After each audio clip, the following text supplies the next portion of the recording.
បង្ហាញជំទង់នេះមកក្របបងប្អូនអើយអានេះឆ្អឹងឆ្អែងល្អណាស់បាទកូនមើលពិសេសរបស់ខ្ញុំ Queso Asil ជាមួយអាដាងគីឡូ20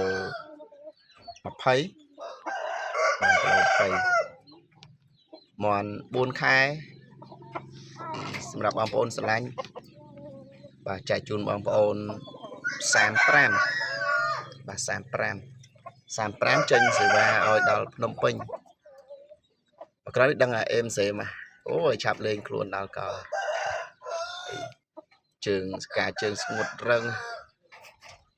បាទធានាថាមកតំផឹងមួយនេះចឹងសម្រាប់បងប្អូនស្រឡាញ់ចង់បានបាទលេខទូរស័ព្ទខ្ញុំ07 24 25 30គុតហើយបញ្ជាក់បន្តិចតម្លៃ35នេះចែកជូនបងប្អូនតែរយៈពេល1អាទិត្យទេបាទចាប់ពីថ្ងៃនោះបាទរហូតដល់មួយអាទិត្យក្រោយនឹងតម្លៃផ្សេងបាទចាំបងប្អូនចង់បានតម្លៃនេះបាទមន់ល្អបាទធានាល្អមកក្របនេះបាទលេខទូរស័ព្ទខ្ញុំ07 24 25 30គុតបាទសារវានឹងបានតែ4គ្រាប់ទេ4គ្រាប់ប៉ុន្តែចែកឲ្យភ្ញៀវបាទអស់2ហើយតែនៅ2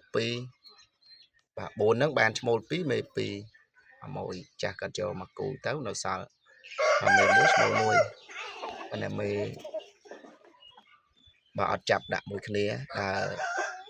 ត្រង់ក្រៅបាត់ហ្នឹងឲ្យបងប្អូនស្រឡាញ់ហ៊ានតម្លៃហ្នឹងបាទតំណងមក